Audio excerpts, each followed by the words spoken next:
Salam Pancasila, perkenalkan nama saya Anggia Deni Uli, Prodi Pendidikan Fisika, Fakultas Keguruan dan Ilmu Pendidikan.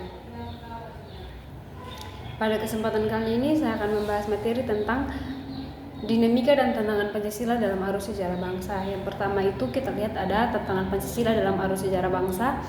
Yang pertama ada korupsi dan ketimpangan. Nah, salah satu tantangan terbesar bagi implementasi Pancasila adalah korupsi dan ketimpangan sosial ekonomi. Korupsi merusak prinsip keadilan sosial dan pemerintahannya yang bersih. Sementara ketimpangan menyebabkan kesenjangan dalam akses terhadap kesempatan dan sumber daya.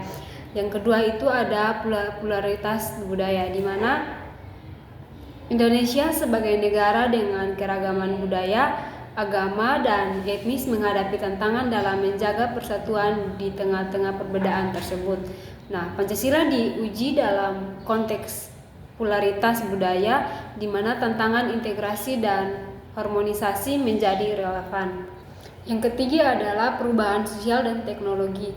Perubahan sosial dan teknologi termasuk globalisasi dan perkembangan teknologi dan informasi juga mempengaruhi cara masyarakat memahami dan menerapkan nilai-nilai Pancasila. Tantangan ini membutuhkan adaptasi nilai Pancasila agar tetap relevan dalam konteks zaman yang terus berubah.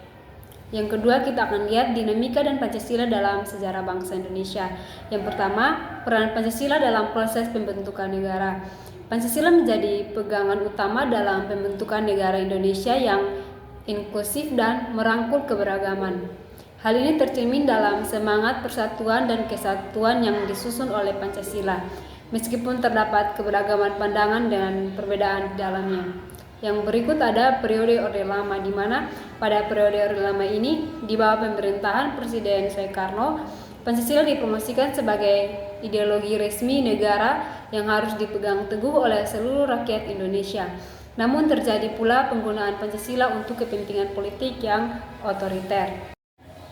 Yang berikut ada masa Orde Baru, di mana selama masa Orde Baru di bawah pemerintahan Presiden Soeharto ini, Pancasila dijadikan sebagai alat kontrol politik yang ketat, di mana paham ini juga digunakan untuk menghambatkan kebebasan berpendapat dan berorganisasi, dengan menekankan pada konsep Pancasila sebagai satu-satunya ideologi. Yang keempat itu ada reformasi dan perubahan Pancasila.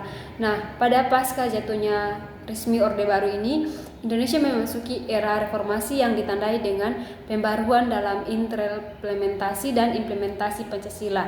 Pancasila kembali dilihat sebagai landasan negara yang inklusif, yang menempatkan demokrasi, supermi hukum, dan hak asasi manusia sebagai nilai-nilai inti.